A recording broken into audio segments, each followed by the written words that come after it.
আসসালামু আলাইকুম। দেশ এবং দেশের বাইরে যে যেখান থেকে শুনছেন সবাইকে স্পোর্টস বাংলা আপডেট চ্যানেল থেকে জানাচ্ছি শুভেচ্ছা। চলে এলাম আরও কিছু নতুন আপডেট নিয়ে। বার্সেলোনার ড্রেসিং রুমে যেন পরিবর্তনের হাওয়া বইছে। ক্লাব অধিনায়ক এবং দীর্ঘদিনের ১ নম্বর গোলরক্ষক মার্ক আন্দ্রে টের স্টেগেন এবার লোনে বার্সেলোনা ছাড়ছেন। গত ২৪ ঘন্টায় সবচেয়ে বড় ব্রেকিং নিউজ ছিল বার্সেলোনার তরুণ উদীয়মান মিডফিল্ডার পেদ্রো দো ফার্নান্দেজের বার্সেলোনা ছাড়ার ঘোষণা। এখন তার সাথে যোগ হয়েছে মার্ক আন্দ্রে টের স্টেগেনের জিরোনাতে সম্ভাব্য লোনের খবরটিও। স্প্যানিশ সংবাদ মাধ্যম মুন্ডো ডেপোর্টিভো সাংবাদিক নীল সোলা এবং আলফ্রেডো মার্টিনেজের দেওয়া সর্বশেষ তথ্য অনুযায়ী জিরোনা এবং বার্সেলোনা একটি ত্রিপক্ষীয় চুক্তির প্রায় দ্বারপ্রান্তে পৌঁছেছে। আর এর থেকে ধরে নেওয়া যায় প্রাক্তন অধিনায়ক মার্ক আন্দ্রে টের স্টেগেনের সম্ভাব্য গন্তব্য হতে যাচ্ছে লা লিগার ক্লাব জিরোনা। এই পুরো বিষয়টি নিয়ে বিস্তারিত আলোচনা করছি বার্সা ভক্তদের জন্য। বার্সেলোনা ভক্তদের জন্য আরও একটি বড় খবর চলে এসেছে। পেদ্রো দো ফার্নান্দেজের পর এবার কি তবে ক্লাব অধিনায়ক টের স্টেগেনও বিদায় নিতে যাচ্ছেন? হ্যাঁ, গত বৃহস্পতিবার রাতে রেসিং সান্তান্দারের বিপক্ষে ম্যাচে জোয়ান গার্সিয়াকে নামিয়ে কোচ হ্যান্সি ফ্লিক একটি পরিষ্কার বার্তা দিয়েছেন, বার্সেলোনায় টের স্টেগেনের সময় ফুরিয়ে এসেছে। কেন এই অভিজ্ঞ গোলরক্ষক জিরোনাতে যাচ্ছেন? বেতনের বিশাল অঙ্কের টাকা কে দিবে? এই সব নিয়ে বিস্তারিত আলোচনা করছি ভিডিওতে। স্প্যানিশ সংবাদ মাধ্যম মুন্ডো ডেপোর্টিভো এবং স্পেনের বিখ্যাত সাংবাদিক নীল সোলার রিপোর্ট অনুযায়ী টের স্টেগেন বর্তমানে বার্সেলোনার গোলরক্ষকদের পছন্দের তালিকায় ৩ নম্বরে নেমে গেছে।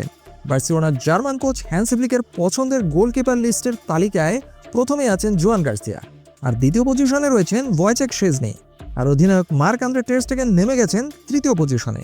ইনজুরি থেকে ফেরার পর টের স্টেগেন আশা করেছিলেন কোপা দেল রে এবং স্প্যানিশ সুপার কাপে তিনি নিয়মিত খেলার সুযোগ পাবেন, কিন্তু গত ম্যাচে তাকে বেঞ্চে বসিয়ে রাখায় তিনি এখন নিশ্চিত হয়ে গিয়েছেন যে বার্সেলোনায় থাকলে তার কপালে আর খেলার সুযোগই জুটবে না। এখন জিরোনার সাথে ক্লাব এফসি বার্সেলোনার যে চুক্তি হতে যাচ্ছে সেটার মূল আলোচ্য বিষয়টি কি? সবচেয়ে চমকপ্রদ তথ্য হচ্ছে বেতনের বিষয়টি। জিরোনা টের স্টেগেনের বিশাল বেতনের মাত্র একটি ক্ষুদ্র অংশ অর্থাৎ ১ মিলিয়ন ইউরোরও কম বহন করতে রাজি হয়েছে। সাংবাদিক আলফ্রেডো মার্টিনেজ জানিয়েছেন, বার্সেলোনা অধিনায়ককে জিরোনায় পাঠাতে এতটাই মরিয়া যে তারা টের স্টেগেনের বেতনের ৯০% নিজেরাই দেওয়ার প্রস্তাব দিয়েছে। স্টেগেনের সাথে বার্সেলোনার চুক্তি ২০২৮ সাল পর্যন্ত রয়েছে। ২০২৬ বিশ্বকাপে জার্মান দলের জায়গা ফিরে পেতে নিয়মিত খেলা মার্ক আন্দ্রে টের স্টেগেনের জন্য এখন অত্যন্ত জরুরি একটি বিষয়।